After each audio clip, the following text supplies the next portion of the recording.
Hello my dear students, कैसे हैं आप लोग। आपका अपना मिशा सर।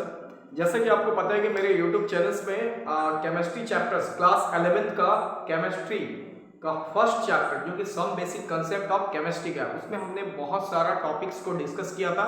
ठीक है, उसी चैप्टर्स का कुछ टॉपिक्स आज डिस्कस करने वाले हैं। जैसे कि देखो लिखा हुआ है बेसिक कंसेप्ट, मतलब पहला हम लोग इंपैरिकल फार्मूला के बारे में सीखेंगे, फिर मोलारिटी के बारे में सीखेंगे और एक मोलारिटी के बारे में, तीनों के बारे में न्यूमेरिकल्स भी सीखेंगे। ठीक है, सबसे पहले पॉइंट हम लोग देखते हैं इंपैरिकल फार्मूला का मतलब क्या होता है। ठीक है, इंपैरिकल फार्मूला का मतलब देखो, आराम से सीखोगे, कोई दिक्कत नहीं है इसमें। इंपैरिकल फार्मूला बहुत ही इजी टॉपिक होता है, ठीक है, लेकिन थोड़ा सा क्रिटिकल है। इंपैरिकल फार्मूला का मतलब होता है जैसे कोई भी कंपाउंड को सिंपलेस्ट होल नंबर के रूप में लिखना, कोई भी कंपाउंड को, ठीक है, डिफरेंट एलिमेंट को सिंपलेस्ट होल नंबर के रूप में। देखो तो इट इज रिटेन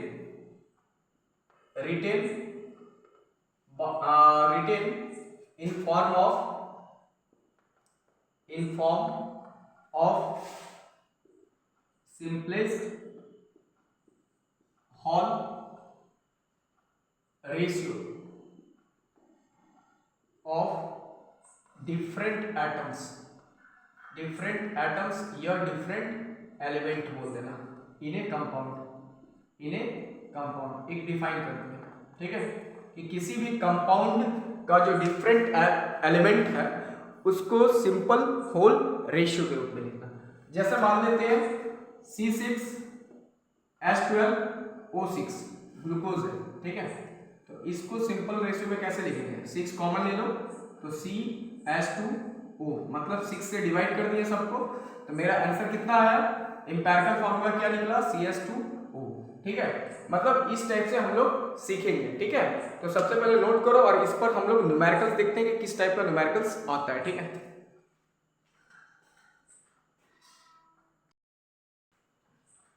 देखो इंपैरिकल फार्मूला के बेस पर एक न्यूमेरिकल्स स्टार्ट किए हैं। ठीक है, देखो न्यूमेरिकल्स को समझो, मेन तो इंपैरिकल फार्मूला न्यूमेरिकल्स पर ही डिपेंड करता है। जैसे देखो एक फार्मूला भी है इंपैरिकल फार्मूला से related, n equal to molar mass by empirical molar mass. ठीक है, मतलब कि यहाँ देखो n का मतलब क्या हो गया, ये नंबर ऑफ एटम्स है। ठीक है, इसके बारे में भी हम लोग डिस्कस करेंगे इसी न्यूमेरिकल्स में।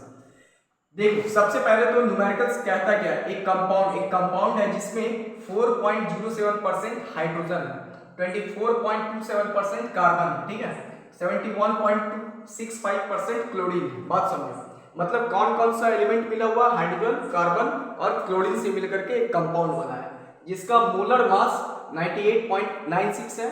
तो आपको निकालना what are empirical and molecular formula. NCERT का सवाल है, एनसीईआरटी का। ठीक है, देखो हम लोग सबसे पहले तो ये लिखेंगे कि क्या क्या मेरा वैल्यू दिया हुआ है। ठीक है, तो हाइड्रोजन का गिवन वेट कितना है, तो 4.07%। उसके बाद कार्बन का तो 24.27%। ठीक है, उसके बाद क्लोरीन का, तो क्लोरीन का दिया हुआ है आपको 71.67%। ये तीनों परसेंटेज दिया हुआ है, इतना परसेंट, मतलब 100 में इतना इतना परसेंट मिलाया गया है। ठीक है, देखो इंपैरिकल फार्मूला बनाने से पहले एक चार्ट आपको दिमाग में रखना होगा कि कैसे हम लोग उसको कंटेंट लेंगे। देखो यहाँ सबसे पहले लिखेंगे एलिमेंट, ठीक है, उसके बाद लिखेंगे गिवन वेट, उसके बाद निकालेंगे हम लोग मोल, क्या निकालेंगे, मोल, फिर निकालेंगे मोल रेशियो। ठीक है, एक और निकालेंगे होल रेशियो। अब समझ में आई बात। देखो ये दिमाग में रख लो, इंपैरिकल फार्मूला बन जाएगा, element, given weight, mole ratio, whole ratio, इसलिए आराम से समझा रहा है। देखो अब करना क्या है कि जो जो मेरा दिया हुआ एलिमेंट उसको हम यहां पर पुट करेंगे। तो पहला एलिमेंट मान के चलते हैं हाइड्रोजन है, ठीक है, ये देखो, दूसरा एलिमेंट है मेरा कार्बन, ये देखो, उसका थर्ड एलिमेंट है क्लोरीन, ये देखो ऐसे। ठीक है, अब समझ में आ गया आपको क्या क्या दिया हुआ है। ठीक है, हाइड्रोजन का गिवन वेट वहां देखो 4.07, ठीक है, कार्बन का 24.27, क्लोरीन का 71.65, ठीक है। अब मोल निकालना बहुत आसान है, given weight by molar mass. तो गिवन वेट कितना है 4.07, ठीक है, और हाइड्रोजन का मोलर मास कितना होता है 1 होता है, यानी मेरा आंसर कितना आया 4.07 मोल। अब 24.27 कार्बन के लिए, और कार्बन का एटॉमिक मास कितना होता है 12। अगर आप इसको कैलकुलेट करोगे तो लगभग जो वैल्यू आपका आएगा वह आ जाएगा 2.23, लगभग 2.23, ठीक है। यहाँ तक वैल्यू या 2 या 1 आ सकता है, 13। कैलकुलेटर से भी कर सकते हो। देखो 71.65 डिवाइड क्लोरीन का कितना होता है तो 35.5, ठीक है, ये पॉइंट उड़ाओगे 1 जीरो जाएगा, तो इसका जो वैल्यू है 35×70 मतलब कि 2.01। देखो मेरा मोल निकल चुका है 4.07, 2.13, 2.01 निकल चुका है। अब मोल रेशियो निकालने का तरीका पता है क्या है, कि जो सबसे मतलब जितना भी मोल निकला ना वो सारे मोल में जो छोटा वैल्यू है उससे आप उसको डिवाइड दे दो सबको। जैसे देखो ये तीनों में 4.07, 2.13, 2.01 छोटा वैल्यू यही लग रहा है 2.01, ठीक है। तो 4.07 डिवाइड 2.01, तो जब डिवाइड करोगे तो लगभग मेरा वैल्यू कितना आना चाहिए 2 आएगा, तो 2.2 ले सकते हैं, ठीक है, आएगा, डिवाइड करके देख लेना। उसके बाद 2.13 डिवाइड 2.01, अब इसको डिवाइड करोगे तो ये भी वैल्यू आपका 2.0 लगभग आएगा, और 2.01 बाय 2.01 ये तो 1 आएगा, ठीक है। यहां तक समझ में आ गया मेरा वैल्यू, ठीक है। अब उसके बाद देखो इसको डिवाइड करोगे तो 1, हाँ 1, क्योंकि ये कट जाएगा ना तो 1 पॉइंट समथिंग आएगा। देखो अब होल रेशियो में लिखना है, ठीक है, तो होल रेशियो में कैसे लिखो 2.2 को क्या लिखोगे यहाँ पर 2 लिखोगे, 1 को तो 1 लेना है, ये 1 लेना है, मतलब कि देखो आपके पास हाइड्रोजन का वैल्यू कितना है 2, ठीक है, और कार्बन का वैल्यू 1, उसके बाद क्लोरीन का भी 1, तो इसको आप लिख सकते हो इंपेरिकल फार्मूला निकल चुका है, ये देखो इंपेरिकल फार्मूला फिलहाल मेरा आ चुका है, तो CH2Cl ये मेरा आंसर है। ध्यान दो फिर से जो होल रेशियो है ना 2:1:1 इसी को सजा लेना है। हाइड्रोजन का 2, देखो यहाँ पे लिखा है हाइड्रोजन 2, ठीक है, कार्बन का 1, कार्बन का 1 है, कुछ नहीं तो 1, क्लोरीन का भी 1 है, कुछ नहीं तो यहाँ पर क्लोरीन का 1। अब इसको अरेंज कर दिए कि CH2Cl आंसर हो गया, इंपेरिकल फार्मूला का मेरा आंसर आ चुका है यहाँ तक फिलहाल, ठीक है। अब इसमें एक्स्ट्रा निकालना है आपका मॉलिक्यूलर फार्मूला भी निकालना है, क्या निकालना मॉलिक्यूलर फार्मूला, ठीक है। तो आप लोग पहले इसको नोट करो फिर हम थोड़ा रफ करते हैं।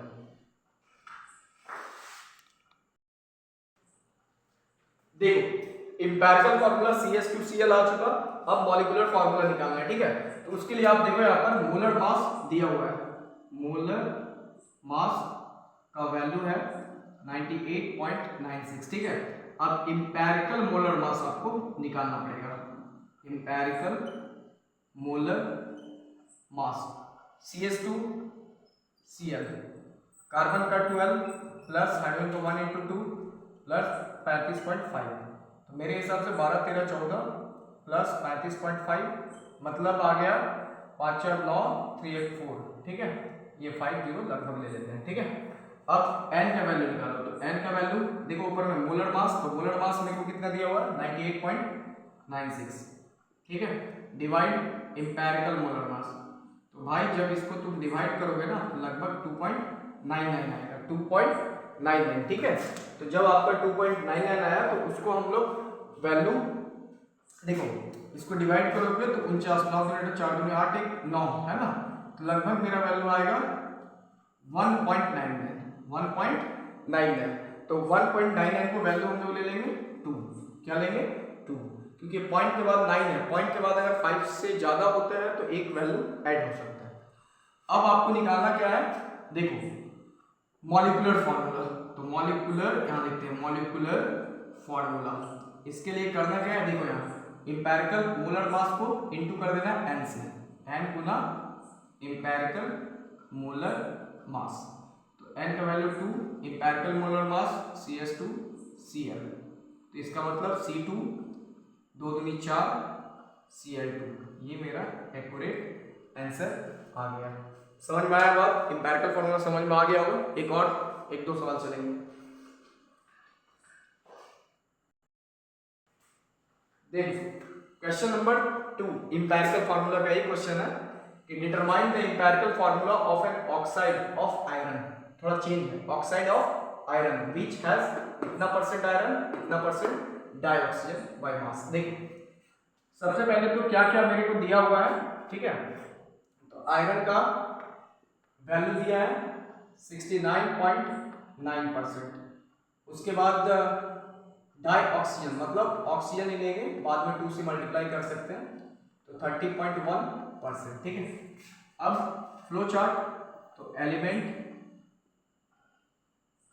उसके बाद गिवन वेट, उसके बाद मोल, उसके बाद बोले थे मोल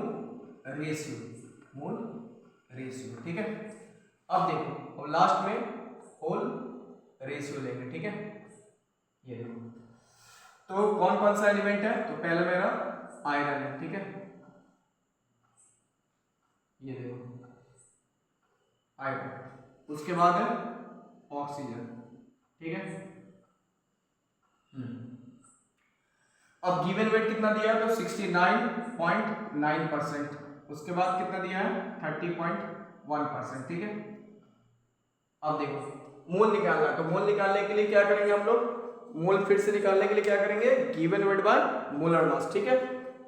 अब देखो यहाँ पर तो गिवन वेट आयरन का 69.9 है और 58 समथिंग होता है, 58 पॉइंट कुछ होता है, लेकिन हम लोग 85 ले लेंगे, ठीक है, फिक्स्ड वैल्यू। तो ये मेरा कैलकुलेट होगा, तो इसका जो वैल्यू कट करके आएगा आप डिवाइड कर लेना, हम तो ऐसा डायरेक्ट ले लेते हैं कि 1.25, ठीक है। उसके बाद 30.1 और ऑक्सीजन का कितना होता है 16, तो 16 दूनी 32 यानी 1 पॉइंट समथिंग आएगा 1.88, ठीक है। अब मोल रेशियो के लिए क्या बोले, तो छोटा वैल्यू से डिवाइड, जो मोल आया मान लो 1.25 आया तो 1.25 बाय 1.25, तो वैल्यू हो गया 1.88 बाय 1.25, पॉइंट उड़ा, इसका वैल्यू अगर कट करोगे तो 1.5 लगभग आएगा, देख लेना, ठीक है।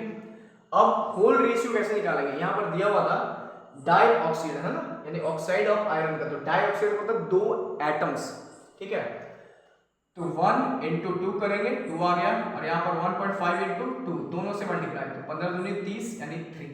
अब मेरे पास empirical molar mass, empirical formula आ चुका है। इंपेरिकल फार्मूला क्या होगा, तो आयरन का होता है Fe, तो 2 एटम्स है, Fe2, ऑक्सीजन का O, डाइऑक्सीजन है ना, तो यहाँ पर देखो 3 इसका मॉलिक्यूल्स हो गए, ठीक है। अब देखो Fe2O3, ये मेरा आंसर हुआ, समझ में आया। तो इंपेरिकल फार्मूला पर 2 न्यूमेरिकल्स किए आराम से, उसी टाइप से इसी तरीके से आप वैल्यू सिर्फ चेंज होगा, मान लो गिवन वेट चेंज होगा, ठीक है, बाकी तो सारा फॉर्मेट सेम है, नोट करो इसको।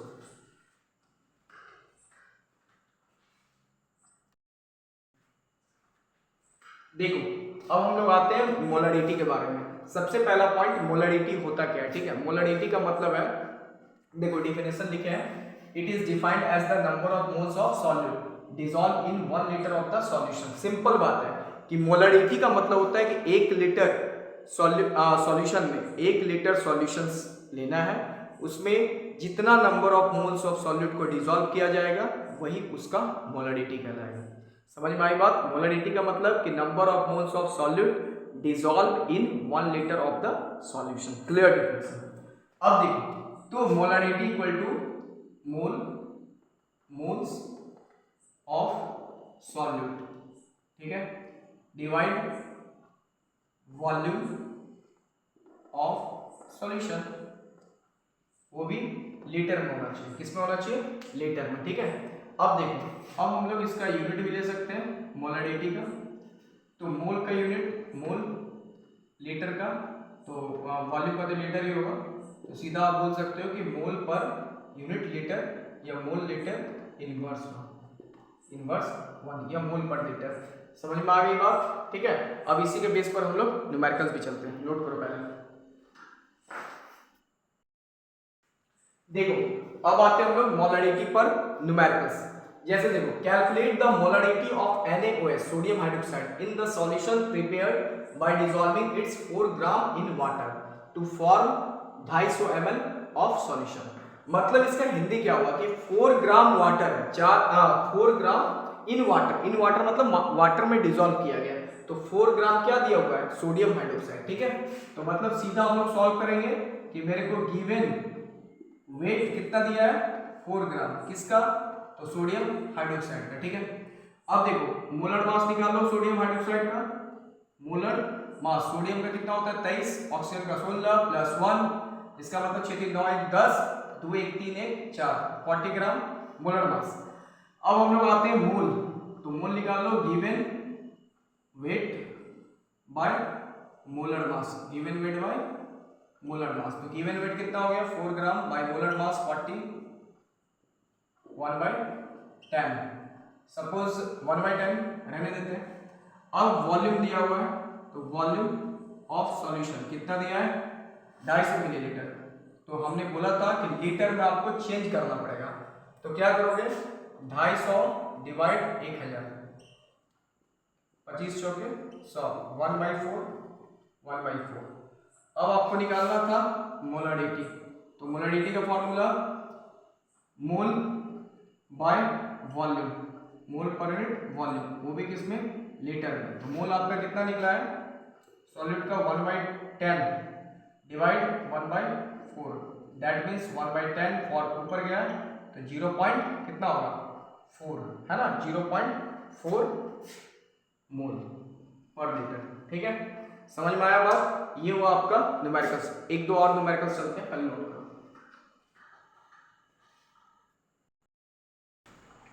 देखो मोलरिटी पर सेकंड न्यूमेरिकल्स, देखो क्या कहता है, ए solution of NaOH sodium hydroxide का जिसका मोलर मास 40 है was prepared by dissolving 1.6 gram of NaOH in 500 centimetre cube of water. मतलब सीधा है कि 500 सेंटीमीटर क्यूब सॉल्वेंट है, उसमें 1.6 ग्राम NaOH को डिसॉल्व किया गया। तो आपको निकालना है कैलकुलेट द मोलरिटी। देखो सबसे पहले मोल निकालेंगे, तो मोल किसका NaOH का, तो गिवन वेट कितना दिया है 1.6 ग्राम और मोलर मास कितना दे दिया है 40 दिया हुआ है। ठीक है, तो आप इसको सॉल्व करोगे 2 × 16 200, 2 चौके 8 100। ठीक है, और एक बार कटेगा ना, 2 बचे 10, 2 दूनी 4, मतलब सीधा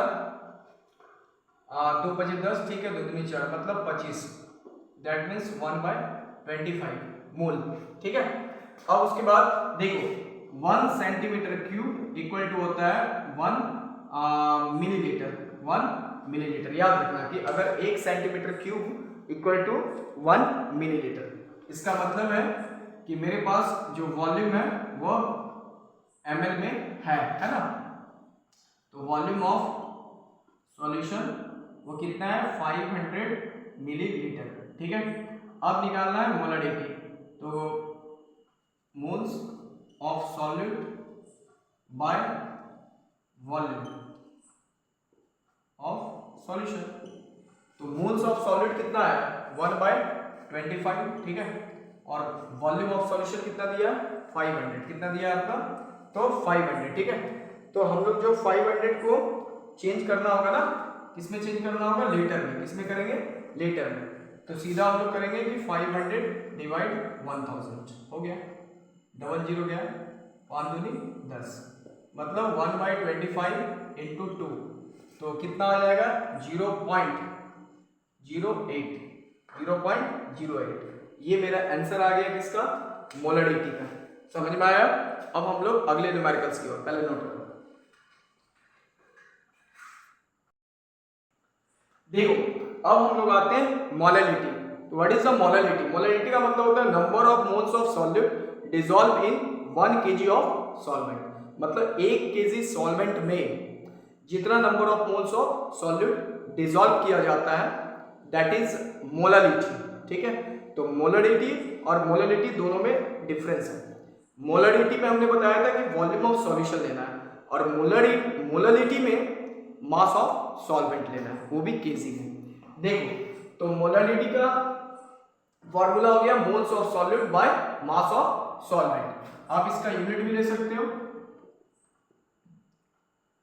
तो यूनिट हो जाएगा मोल बाय केजी, मोल पर केजी, है ना। तो मोल केजी इनवर्स वन, ठीक है। अब इसके बेस पर 2 या 3 न्यूमेरिकल्स चलते हैं, पहले नोट करो। देखो अब मोलरिटी पर एक न्यूमेरिकल्स करते हैं पहले। 7.45 gram of potassium chloride KCl was dissolved in 100 gram of water, मतलब सीधा है 100 ग्राम ऑफ वाटर में 7.45 ग्राम ऑफ सॉल्यूट मतलब पोटेशियम क्लोराइड को डिसॉल्व किया गया। तो अब देखो सबसे पहले निकालेंगे मोलर मास किसका, तो KCl का। तो पोटेशियम का क्या होता है 39, क्लोरीन का 35.5, तो ऐड करोगे 9 5 14 3 3 6 1 7, ठीक है, इतना मोल। अब निकालना है इतना, यूनिट ले लो, इसको हम लोग यूनिट ले लेंगे, ठीक है। अब निकालना है मोल, तो मोल का given weight by molar mass, तो गिवन वेट कितना हो गया 7.45 डिवाइड 74.5, पॉइंट उड़ाएंगे 1 0, कैंसल 1/10, ठीक है। अब दिया हुआ है मास सॉल्वेंट का, तो मास ऑफ सॉल्वेंट देखो उसमें कितना दिया है 100 ग्राम, तो भाई 100 ग्राम को तो किस में बदलेंगे केजी में, तो 1000 से डिवाइड 00 1/10। अब आपको निकालना है मोलरिटी, तो मोलरिटी का आपका मोल कितना आया है, तो 1/10 divide mass of solvent 1/10, cut गया मतलब 1 m, आंसर। समझ में आया बात। अभी और न्यूमेरिकल्स चलते हैं, पहले नोट करो।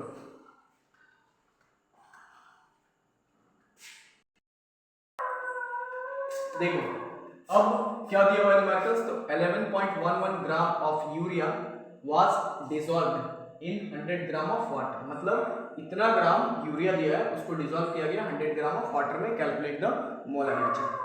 देखो सीधा पहले निकालेंगे मोलर मास किसका, तो यूरिया का, NH2 मतलब NH2CO NH2, तो नाइट्रोजन कितना होगा 14, हाइड्रोजन का 1 × 2 2 लिख देते हैं, कार्बन का 12 प्लस ऑक्सीजन का 16 प्लस नाइट्रोजन 14 प्लस 1 × 2 2, मतलब कितना आ गया 4 2 6 6 2 8 8 6 14 14 4 18 2 20, हाथ में रहा 2 2 1 3 1 4 5 6 60 ग्राम मोलर मास 60 ग्राम।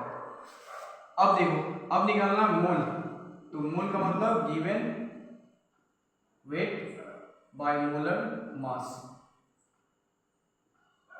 मोलर मास, तो गिवन वेट कितना है 11.11 और मोलर मास 60, पॉइंट उड़ाओगे 00 11 11 6000, ठीक है।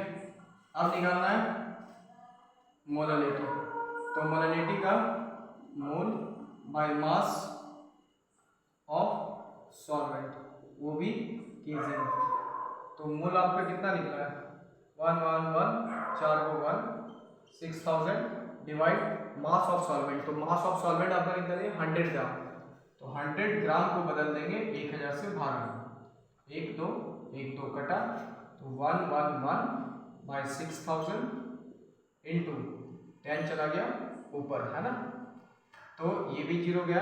अब आप इसको डिवाइड देते रहो, आंसर आपका लगभग में आ ही जाएगा, तो लगभग में आंसर आएगा आपका 1.85, ठीक है। अब हम लोग बढ़ते हैं अगले न्यूमेरिकल्स की ओर, उसके बाद सभा समाप्त करेंगे।